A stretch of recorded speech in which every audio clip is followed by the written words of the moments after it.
Marvel's Guardians of the Galaxy Holiday Special is officially our second Marvel Studios special, but unlike the previous one, which of course was Werewolf by Night, this is a little bit more of a well-known commodity focusing on characters we've seen multiple times before. So without getting into spoilers, I'll give you guys my quick review on what I thought about this specific special and the characters going forward.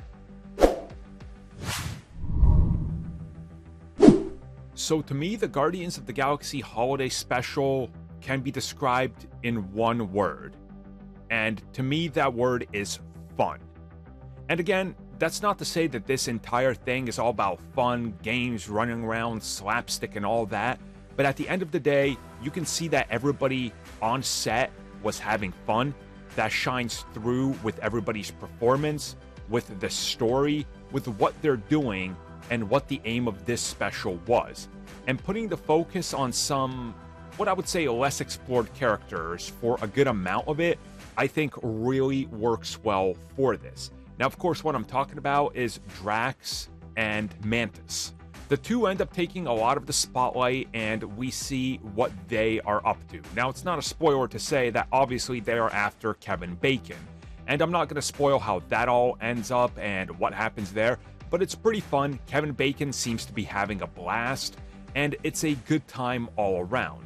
What I really did like was that despite its shorter runtime, there is a lot of heart and emotion in this, and you can see that the Guardians have grown together ever since we last saw them.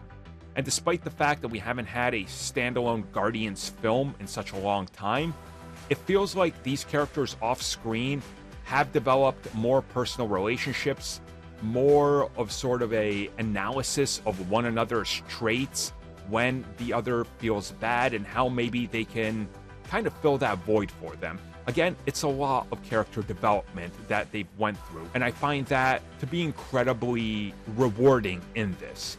And I think a lot of people will look at this as a nice little stopgap towards Guardians 3.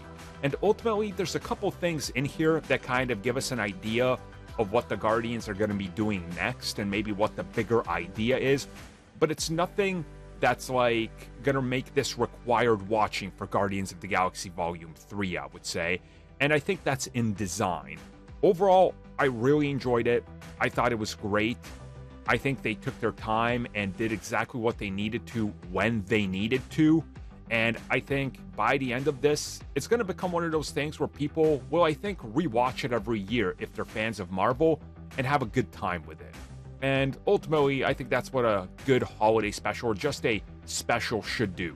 Have rewatchability and make you feel good. And I think this does that, and it does it pretty well. Overall, I do recommend it, and I think it's pretty great.